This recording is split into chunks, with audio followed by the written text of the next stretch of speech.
Ngunjani, Jambo, Abarigani, Sango Nini, Sava.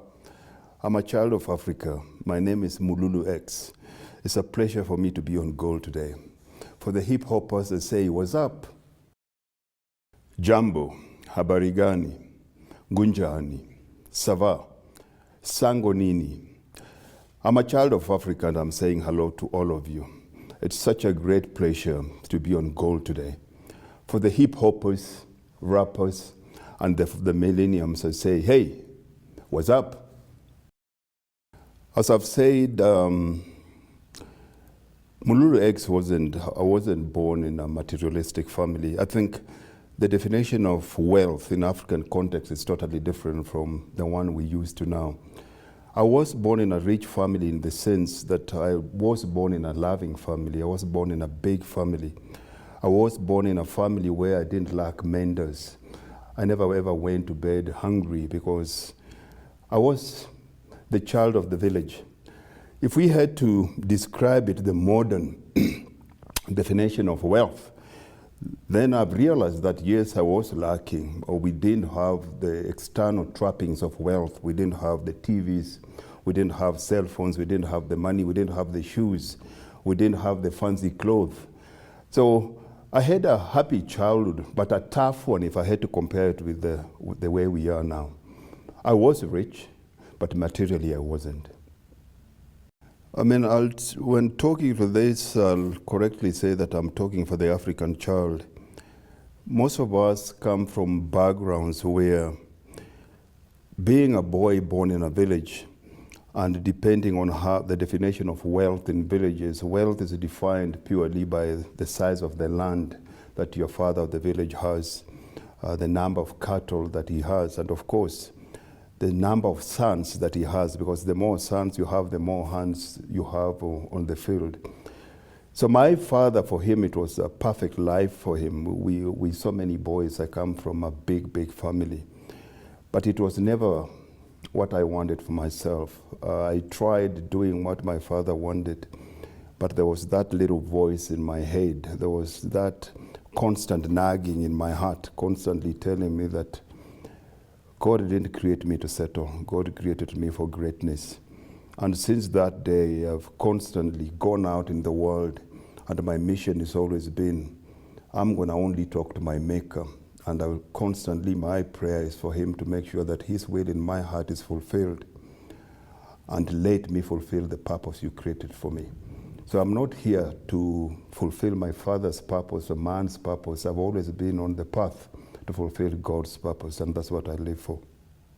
I'm a fisherman of hearts. You know, I work, I've got a gym, but I didn't get into gym business purely because gym is something that I liked.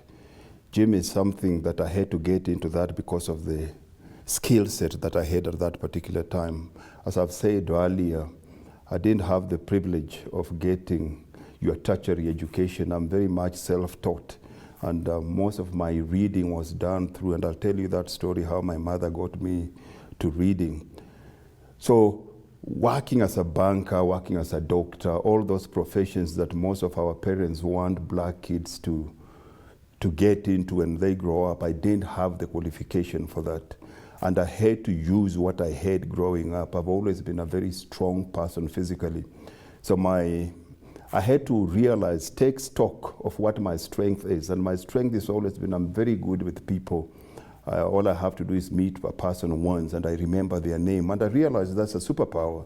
I've always been very strong from a physical point of view, working from the farm and then coming into the city. So getting into the gym, that was the qualification that I needed, and I didn't have to rely on somebody else to make sure that they'll get me where I want. And that's how I ended up getting into the business that I'm in. Problems. The only man that has no challenge is the man that is dead. Every time you pray God for blessings, every time you want God to shower you with his blessing, he's not going to answer it the way you ask it. God will always ask by putting a challenge in front of you. So challenges are the way God responds to our prayers, the way God responds to our needs. I'm not afraid of challenges. Every morning when I wake up, I'm asking God, what must I solve for me? What is the challenge you're going to put in front of me today? So I've got a lot of challenges, which I don't look at them as obstacles. I look at them as opportunities. I look at them as signposts. Every time I have a challenge, it's either telling me God is directing me to my path, or it's challenging my thinking. It means I have to think differently and do things in a different way. All those you're asking me, all those three come in one way. Everything that you do now will always lead you to your purpose, my life's work. Purpose is not something you wake up one morning and you have it in writing in front of you and you say this is your purpose. You're going to have to learn as a man to find purpose in your pain. Purpose is in exactly the things that you do. And my advice to most men is always that love what you do until you find what you love. It is what you're doing now. You have to overcome whatever it is that you're going through now in terms of career, in terms of work, for God to be able to promote you to the next, step. So to answer your question here, the three things, short-term, medium-term, and a legacy project, my purpose eventually is to work with men. The black man in the world is at the bottom of the ladder in every single thing that you do. And if you look at the South African scenario, if you see the GBV scourge, a black man is very much misunderstood. A black man is on the edge, and I think everybody, for the lack of understanding, they keep on pushing the black man, and the only thing that the black man has done is stand against the same person that was supposed to be on their team, which is our woman. So my job is to go back, and I've got a project that I call Men of Honor.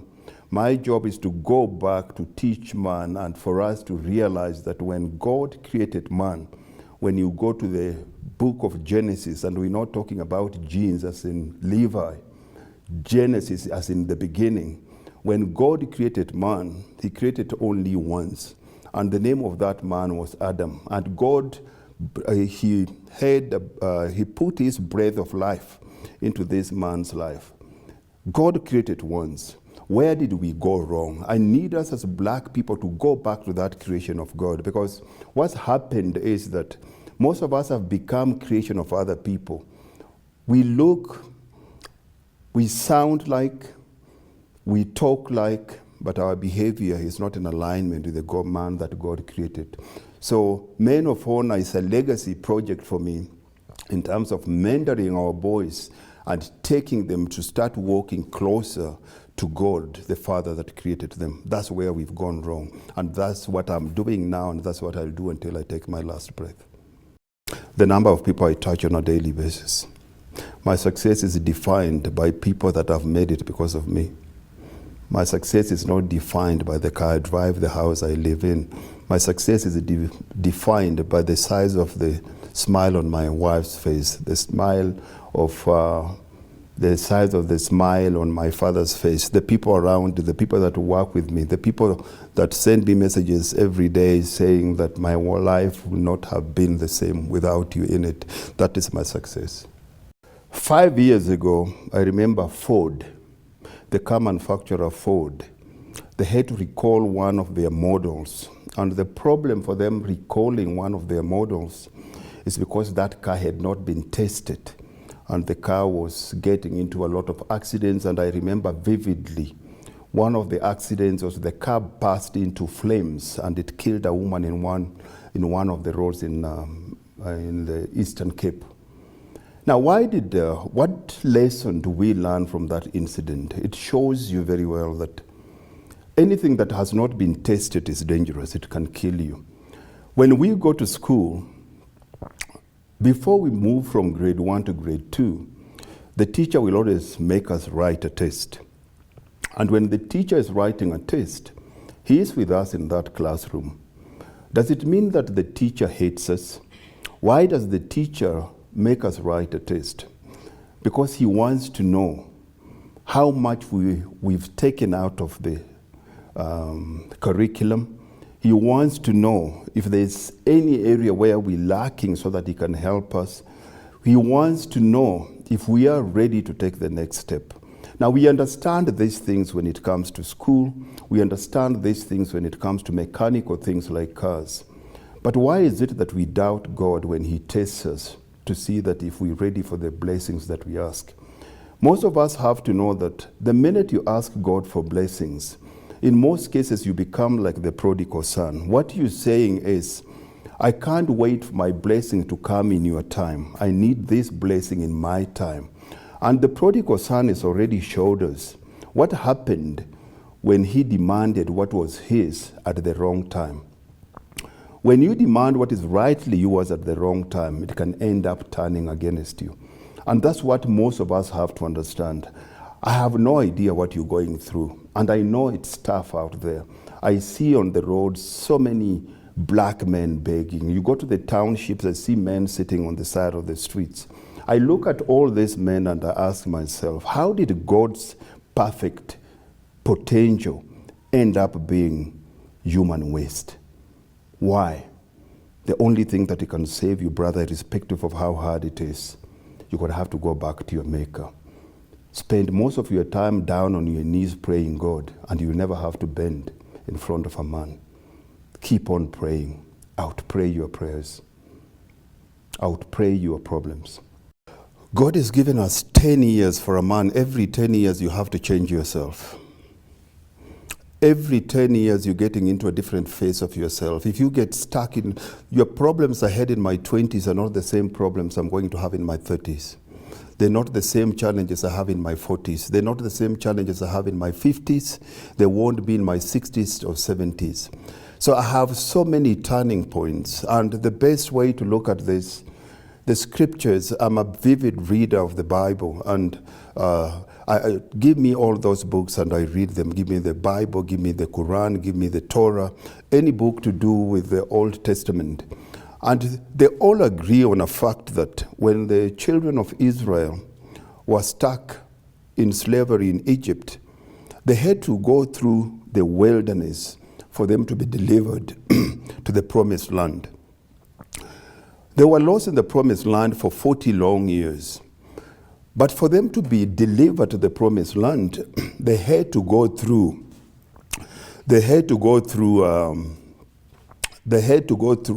cross.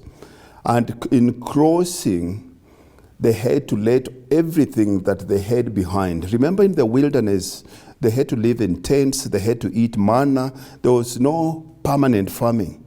So it means they had to leave everything behind for them to move into the new life. And we all have those turning points where we have to cross that river for us to be able to go to the promised land. That crossing comes in different ways. That crossing can be your business going under. That crossing can be your wife leaving you. That crossing can be being diagnosed with a terminal disease. That crossing, we all have different crossing. So I don't think there's any man out there that hasn't had a crossing. And if you haven't had that crossing, my advice to you is you haven't lived long enough. Because if you have to live long enough, the older you get, the closer you want to get to God. And to get to God, He has to take you. To purify you, He has to take you through fire. I'll answer your question in a different way. Every single day in the gym, I'll see a 70-year-old white man. I'll see a 70-year-old Indian man. I'll see a 70-year-old white woman. I'll see a 70-year-old black woman. But I'm yet to see even a 50-year-old black man. Where are the black men? I'm the oldest man where I work. I also need mentors. Now, we have to ask yourself, where are these old black men? Because if these old black men are not there, then we as black men, we're missing out on knowing how to walk the path of age. Now the question we have to ask, where are these men? Now if you find these men, most of them are dead. Why are black men dying faster? 1, stress. 2, alcohol. 3, diseases. And just the way life is. Now, we have to change. I don't have those mentors because I'm not next to my father. My father is so far away in the village. Traditionally, when I was in the village, I had my father and the older people that were my mentors.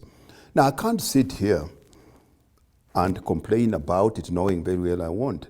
Now, I have to get closer to somebody that is a better father for me. And there is no better father for me than God himself. If I don't have those people in my physical life, I have to go back to God himself. And how do I use God as my mentor? It goes back to the disciples when they were talking to Jesus. Jesus could perform unbelievable miracles. He could turn water into wine.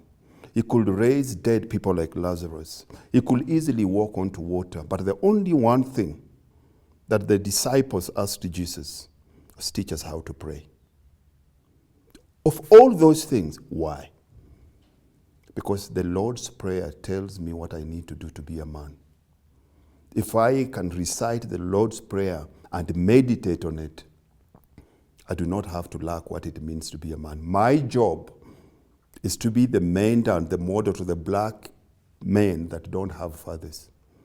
The black kids that have never seen a man that the society is asking them to be. Everybody is asking a black man to be a man. But how do I become a man that I've never seen a man in my life? In a country where 65% of our kids live with their mothers, they've never seen a father. The only man they see is the security guard.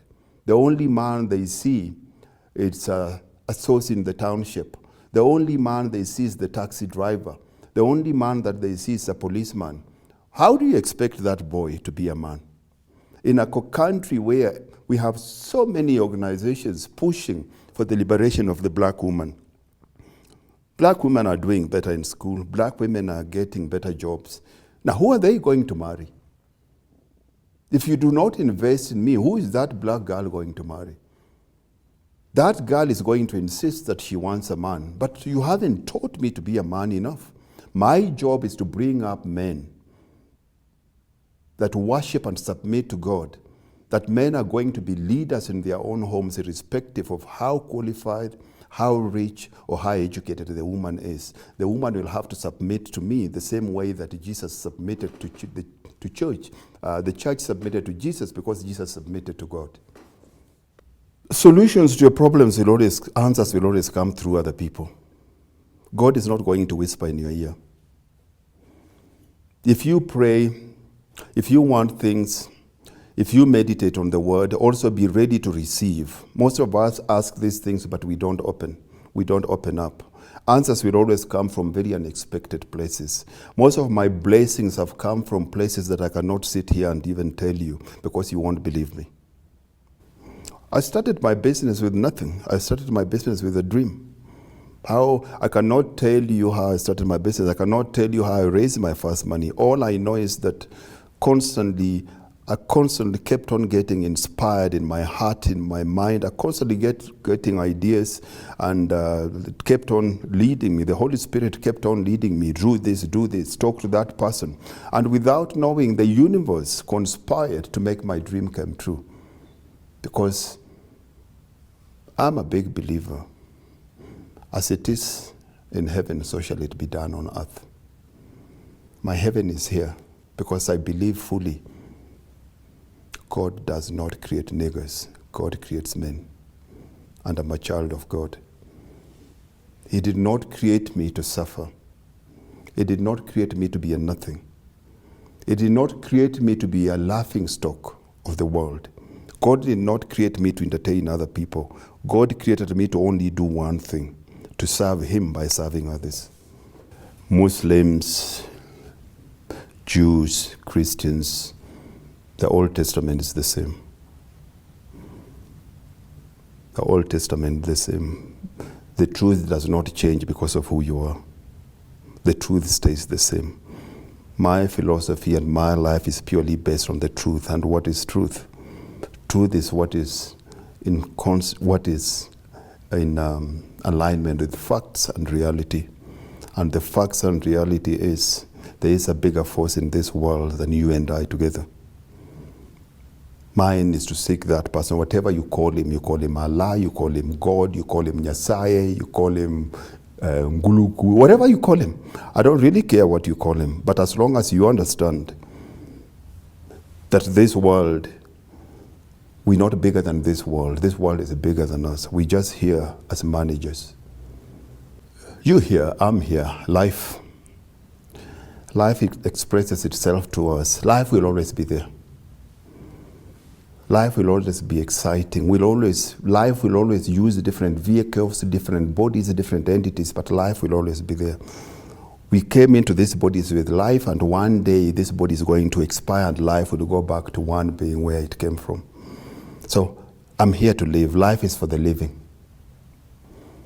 I'm here to live. When I sit, my last day, when I sit there and they ask me, what did you do with the life that you were given? I want to be able to say, this is my family, these are my friends, these are the people that I worked with. I'm giving them back to you in a better way than you left them, not worse. If I can't help them, I walk away. The things that make the world, my brother Kingne, the things that make the world go round are not things that will ever be bought by money. The fact that the things that we get for free are the things that will always make this world go round. The sun is shining outside. It rains, we get food. The love of another brother, the love of your family, human beings caring for each other, us having compassion. Those are the things for me that are important. Inventions come and go. They'll constantly keep on. The things that we're talking about now, our kids will look at them and even laugh. There will be a very different way of them even recording what we're recording now. So invention will constantly keep on being there. But we are losing humanity. So when I see one of the things that COVID did, it brought out the best in us. It reminded us that irrespective of all these material possessions that we have, we missed each other. The fact that I can't hug you, the fact that we realized the things that we missed is seeing each other, seeing people. And that's the most important part. Anything that causes human suffering, at this age and era, it makes no sense that we can send man to the moon and back. We can open a man's chest and operate his heart as a routine exercise. And we cannot sit on a table like this and discuss peace, that we have to use armament to resolve our issues like Russia and Ukraine. In this age and era, it's very unfortunate that there is, right now as we're sitting here, there's millions and millions of kids that are dying of starvation. Things like those in this age and era, it shows us how much our technology is advanced so much, but our humanity is very behind. We need to catch up. We shouldn't reach a stage where technology starts to run humanity. We have more than enough in this world for everybody to go to bed full. We have more than enough for everybody to live comfortably. But what we don't have, we do not have enough for corrupt souls. It is the corrupt souls that are making a lot of our people go to bed hungry.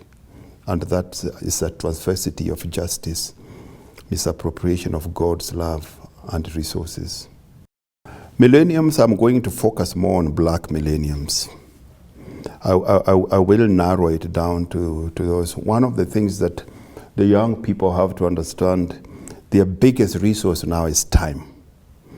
Most young people don't really realize our era, our father's era, our grandfather's era, we didn't have as much technology. We didn't have the machinery we have now. You had to work from 6 a.m. to 6 p.m. on the farm.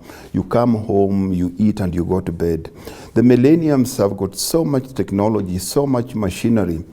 They have so much time, and that time is life. Time is a gift that God gives you. Time is it's a piece of eternity. It's a slice of eternity where they give you that little time for you to do as much as possible. And most millenniums abuse time. The second thing that millenniums have to understand, that most millenniums don't even know what real food is. Most millennials eat things that come in packets. They have no idea, even if you have to ask them how to cook oats on a cooker. They know the 2 minutes oats. But they forget that without health, you cannot become the best version of yourself. This body is the vehicle that carries you to your ultimate purpose in life. I know a lot of very clever people that have been blessed with unimaginable intelligence, that their lives have been cut short at a very early age because of diabetes, high blood pressure, and all those things, just because they kept on thinking that they are young. They forget how you treat your body in your 20s, you'll pay for it in your 40s. There's no free lunch. You've been given a life. God gave you a life. What you do with it is your problem. And if you decide to abuse it by what you put in, of course, you'll lose it. And thirdly, one thing that I'll also ask the millenniums to do is to stop committing suicide. When somebody shoots themselves in the head or puts a noose around their neck or takes poison, we always get very disturbed and we say, how can they do that? Why will they take their own lives? But we don't really say anything about people that we see every day committing suicide. The cigarettes that you smoke every day, the alcohol that you drink, the junk food that you live on, the random sex that you have with everybody that comes in your life. Those are also committing suicide. Stop committing suicide. Value life. I mean, he that is great among us is the one that serves others. And for gold, the only way gold you'll be, or you'll fulfill whatever it is that you need to fulfill to be the greatest show on the planet Earth, is to make sure that you reach as many people as possible, and that's my wish for you. Remember, this is not a stage, this is a platform. A stage is Facebook, a stage is Instagram. Those are for entertainment, but this is a platform, it's for change.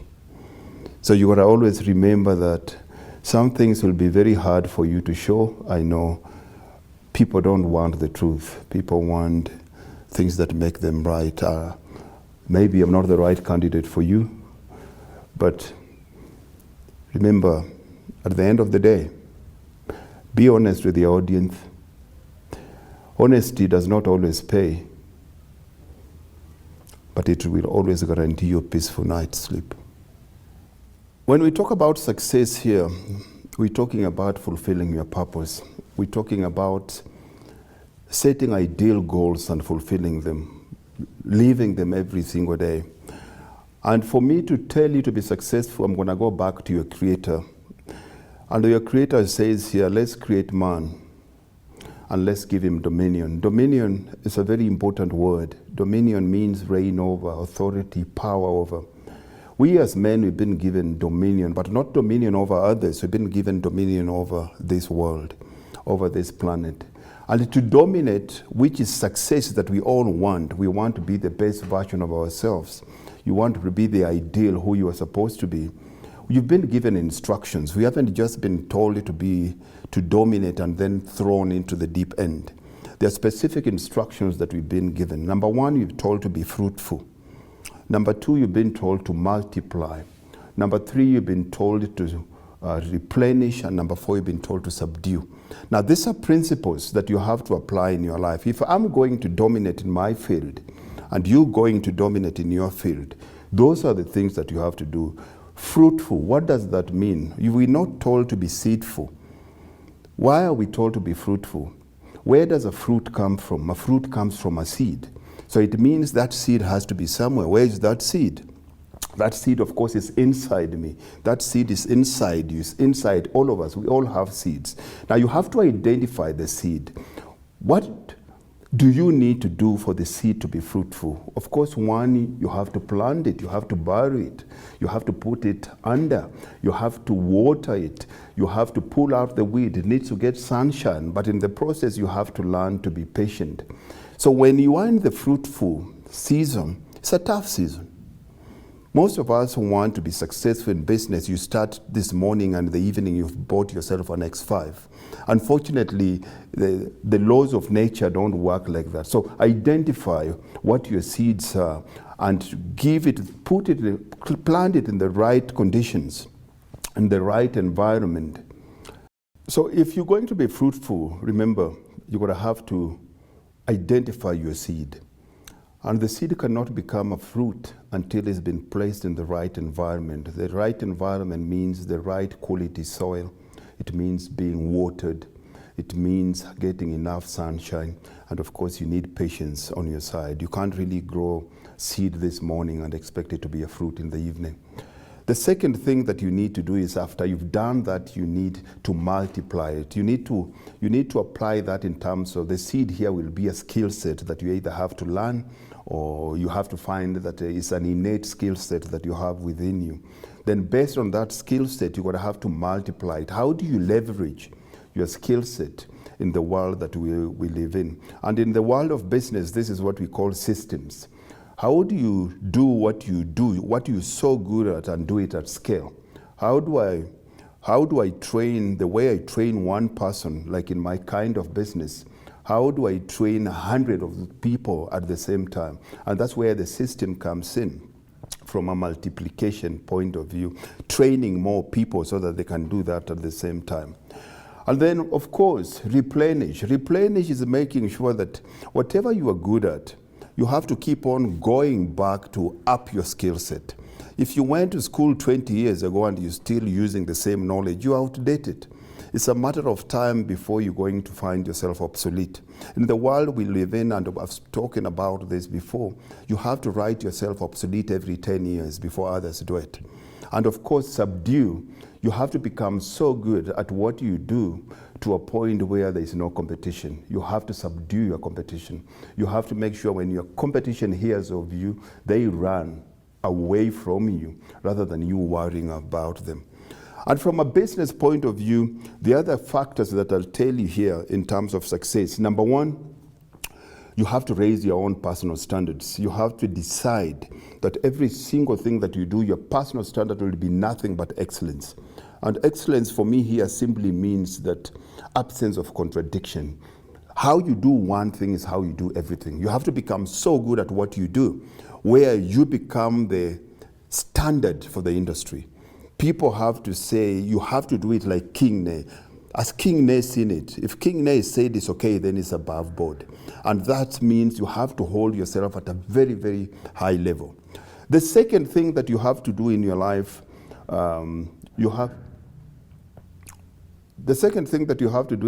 you have to adopt what we call a no excuse policy. Can you imagine how different South Africa will be if everybody did what they are being paid to do without making excuses? From politicians, doctors, teachers, taxi drivers, everybody doing what they were supposed to do.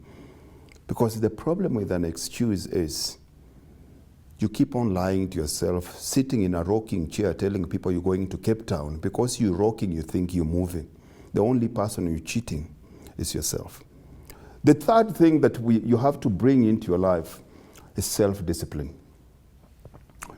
There's a reason why Jesus' disciples were called disciples. Disciples come from the root word discipline. You cannot be a follower of success if you're not disciplined. I don't have to be here, but I decided, because I had made a commitment, I have to be here. And that's the biggest difference between a boy and a man. A man must have discipline. You must have discipline to do things you don't feel like. Discipline simply means doing things you don't feel like, saying no to things that you know you'll enjoy now so that you can benefit long term.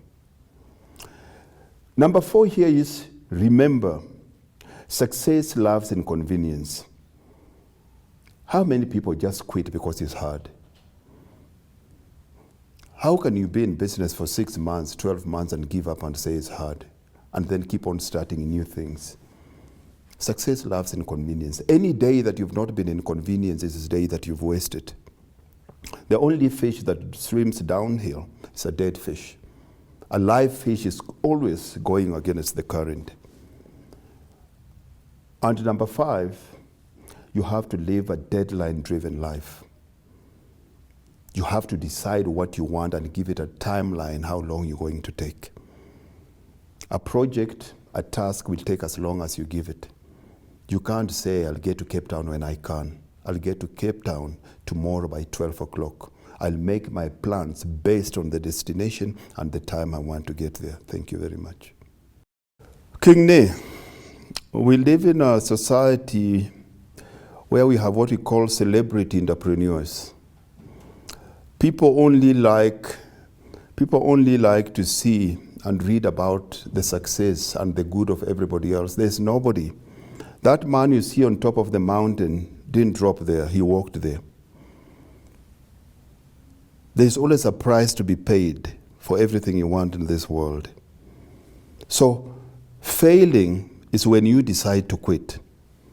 You'll never fail if you refuse not to fail. Every single day, I fall on my behind. So many plans I've made that haven't worked. It doesn't make me a failure.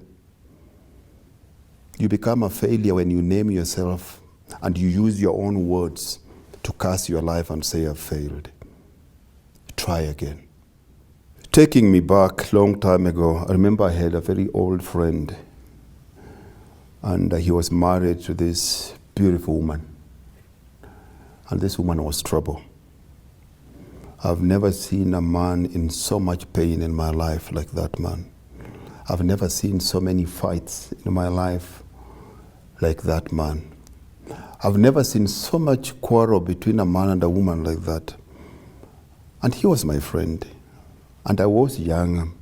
And he used to come to me every time and tell me his problems. He used to show me the scratching and the fighting. And I used to ask him, why don't you just divorce her?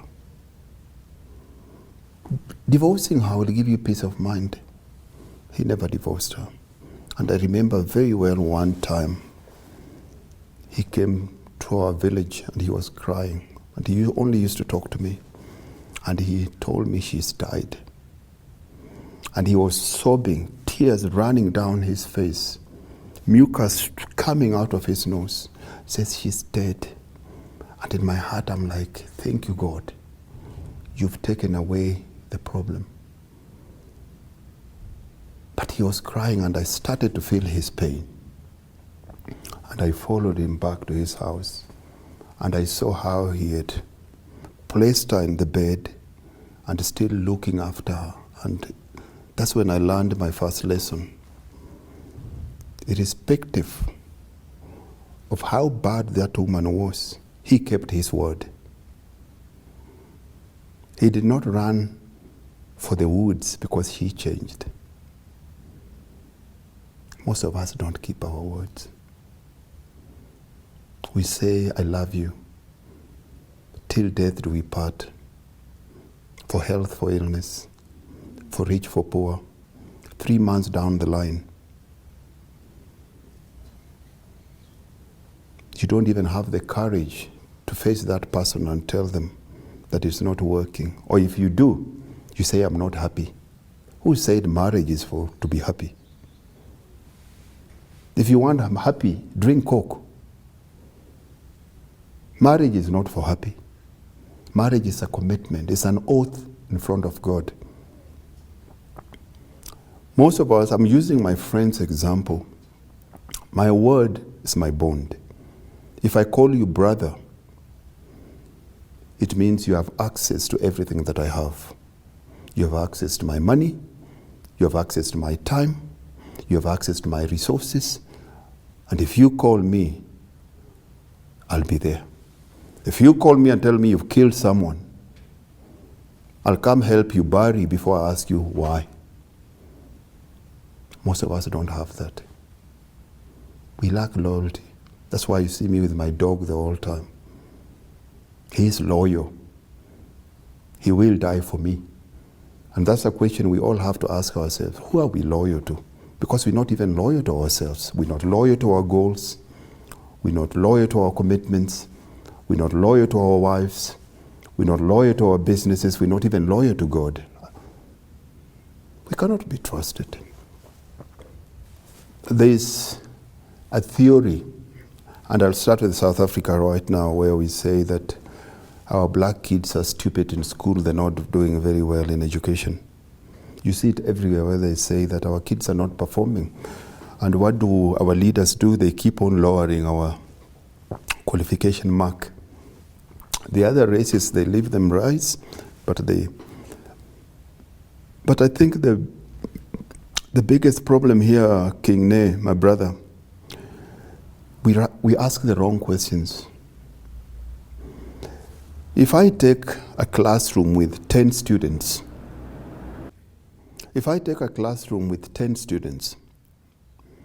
and give them one question,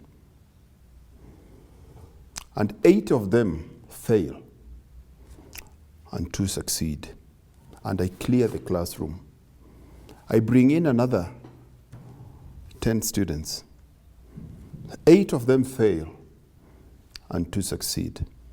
It leaves us with only 2 scenarios. Either the students are lazy and stupid, or the question is flawed.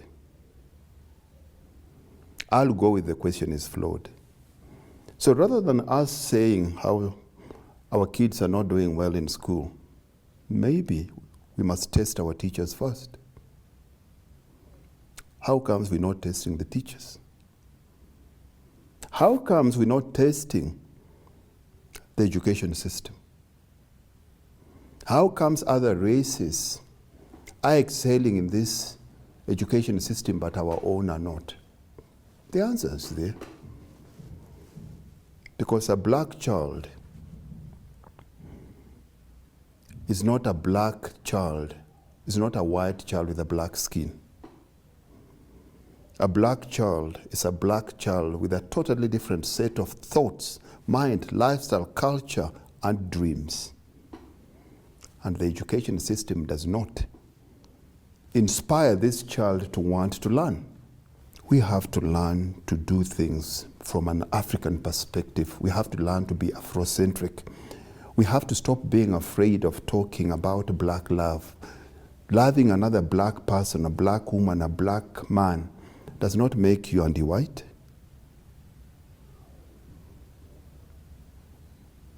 How can I love somebody else that looks totally different when I cannot stand somebody that looks like me?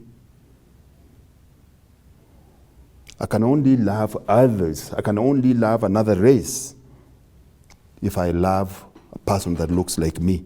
And I cannot love you if I cannot love myself.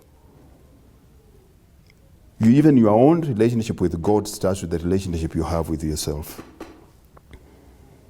So we have to start looking at the world from an African perspective. Because the peace of the whole world will only come when the black man has peace. As long as we do not have peace, as long as we are at the bottom of the economic system, as long as some other people make a lot of money for us looking like criminals, as long as a lot of people make business for us going to jail, where we go to jail, our kids, our fathers, our sons go to jail, but somebody else runs it as a business, we'll never know peace.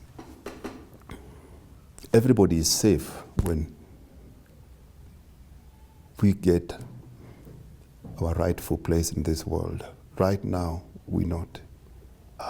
I will ignore your question. I will ignore your question and I'll talk to the man. My interest is the man. I'll talk to you as a man. I'm not going to talk to you as an interviewer. And I'll go back to what I spoke about earlier, about the slaves of Israel in Egypt when they were being taken or led to the promised land. They were lost in the wilderness for 40 years. But for them to be taken out, they had to pass through River Jordan. And River Jordan flows and pours its water into the Dead Sea. There's a metaphorical reason there what that means. We miss the spiritual meaning of that story. And the story is, whatever it is that they had in the wilderness, the point of them being in the wilderness for 40 years, 40 is a very important age for a man. It's a defining age. It's an age where you start questioning everything. It's an age where a lot of us commit suicide. It's an age where most of us get divorced. It's an age where most of us start doubting who we are. So the point of them being in the desert for 40 years was to kill those that had the slave mindset that you cannot change. There are some people you cannot change. The system is taking them. Now, some of us as men in this world, as black men, the system is taking us. There are some of our brothers, we cannot save them, that we have to leave them in the wilderness. Then we have to take these young ones, that we have to walk with them in the river Jordan. They have to forget what we went through. The point of me being on the cross is for him not to suffer. It's useless for me to be crucified on the cross and for him to still carry the same weight. I do not want a young, and I'm specific about a young black male going through the troubles I went through. A young black male going to bed without food. A young black male growing up without a father. A father is a big role for a man. Every son wants a father's tap on his shoulder. Most of our kids don't have that. Now, our job as men is to take them through River Jordan and leave all this nonsense behind. And when we take them into Canaan, we don't want the original Adam. We want this young black man to rise up as the new Jesus, as he rises up to the sky. The new strong place, the new person that knows what his place is in this world. When the black man gets peace, everybody else will have peace. But as long as the black man still goes through what he's going through, everybody will sleep with one eye open. You cannot apply a spiritual solution to a physical problem. We don't need God to come help us. We know what needs to be done, and it has to start with us. Most of us depend too much on our leaders. I'm a leader in my house. I'm a leader in my place of work. I'm a leader on every platform I'm on. You have to do what you can. Everybody in this room must do what they can. As men, we're not holding ourselves accountable. I don't have to have a son for me to be a father. I don't have to be a father for me to go to my neighbor's son's PTA meeting. I don't have to be related for one of my staff members' son when he goes for a sports game and I know she doesn't have a husband for me to go and represent. As men, we have to stand up. We have to pull our pants up. We should stop walking around with our pants showing our underwear when we're in our 40s. We should stop behaving like children. We have to go back to 1 Corinthians chapter 13, verse 11, where we are told, when I was a child, I spoke like a child. I understood as a child, and I thought as a child. When I became a man, I put those childish things away. Two whens. When I was a boy and when I was a man. It was a decision that he had to make. He had to take those things and put them aside. And if you take the first letter in the things that he had to do, speak, understand, think. The first letter is S-U-T, which means sat. To be a man, you have to change those. Sat simply means systems under test. As a man, your words, your thinking, and your actions are going to be tested. So as men, we have to change. Government is not going to change us. It's not going to help us. It has to start from your home, yourself. You change yourself. Everybody wants the world to change, but nobody wants to change themselves. My job is to change me. I'm not interested in changing you. By changing me, automatically it will change who you are around me. No, you're asking me, I think it's a wrong question. Because you're asking me to say what other people think. I can't think for other people. I don't know what other people think, but I will tell you exactly what a leader needs to be and what most of our African leaders need. Our African leaders, number one, they need to love our people. Our leaders don't love our people completely. There's just no love. There's a disconnect. Our leaders that fought for our independence sacrificed themselves and their lives for the masses. But most of the people, I don't even call them leaders, the people in office now, sacrifice us for their own gain. They don't really care whether we go to bed or hungry. All you see is how much they are amassing. Corruption simply is misappropriation of public funds for private use, and there's no love there. The second thing, to be a leader, you have to really care. When you see that 6-year-old child on the side of the road, it should bother you.